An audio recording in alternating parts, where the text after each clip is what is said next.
warahmatullahi wabarakatuh. Perkenalkan, nama saya Bunga Lutfia Sabita, kelas 12 MIPA 4. Video ini dibuat dalam rangka memenuhi tugas pendidikan agama Islam tentang berpikir kritis. Di dunia ini, banyak sekali benda-benda menarik yang ada di sekitar kita, mulai dari wujud, sifat, maupun karakteristiknya. Mungkin kita sering menganggap bahwa itu hanya sebuah benda untuk digunakan sebagaimana fungsinya, tanpa memiliki nilai kehidupan yang dapat diambil. Padahal, jika kita lihat dari sisi yang berbeda, kita akan menemukan makna yang mendalam dari sebuah benda. Contohnya adalah oblek.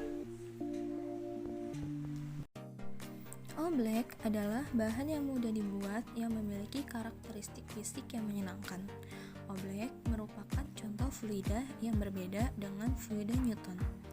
Banyak cairan biasa seperti air dan alkohol memiliki kekentalan konstan, tetapi oblek bisa menjadi cair saat dipegang pelan-pelan di tangan, dan juga dapat menjadi padat jika dipukul dengan keras. Mainan anak-anak dengan nama unik ini berasal dari buku karangan Dr. Seuss tahun 1949 yang berjudul Bartholomew and Oblek. Buku ini bercerita tentang seorang raja yang merasa bosan dengan cuaca di kerajaannya sehingga ia menginginkan sesuatu yang benar-benar baru jatuh dari langit. Maka terbentuklah oblek yang dapat berubah wujud tergantung seberapa besar gaya yang diberikan. Oblek dapat berubah wujud dari cair menjadi padat ataupun sebaliknya karena adanya fenomena fluida Newtonian, yaitu perubahan viskositas atau kekentalan suatu fluida ketika diberikan gaya atau tekanan. Bahan untuk membuat oblek sangat mudah sebab bahan-bahannya sering kita jumpai di rumah. Hanya memerlukan tepung jagung, air, dan pewarna makanan. Dengan perbandingan konsentrasi bahan yang tepat, oblek sudah jadi. Ketika oblek ditekan pelan menggunakan jari, tekstur oblek akan terasa cair dan lengket seperti slime. Sama halnya ketika adonan oblek tersebut didiamkan di atas telapak tangan. Adonan yang padat berubah menjadi cair lalu dengan mudah mengalir di antara sela-sela jari seperti air.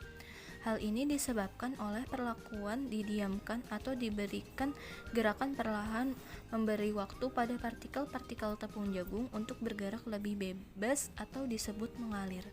Ketika permukaan oblek dipukul keras dengan tangan terkepal, adonan yang tampak cair berubah seketika menjadi padat.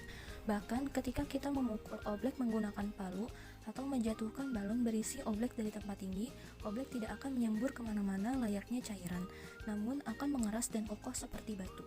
Jika diibaratkan, oblek adalah diri manusia. Dan gaya atau tekanan yang diterima oblek adalah perlakuan orang lain terhadap kita.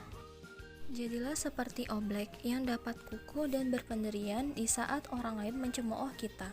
Ia tak mudah hancur menghadapi kerasnya palu yang menghantam layaknya tameng pelindung menghadapi perlakuan buruk dari orang lain. Jadilah seperti oblek yang dapat mencair dan lunak ketika mendapat perlakuan baik dari orang lain, baik berupa nasihat maupun bantuan dari orang lain. Ia dapat menyambut tangan ke dalam adonan oblek dengan lembut seperti pasir hisap yang menyerap ranting kayu perlahan-lahan. Begitu juga dengan kita.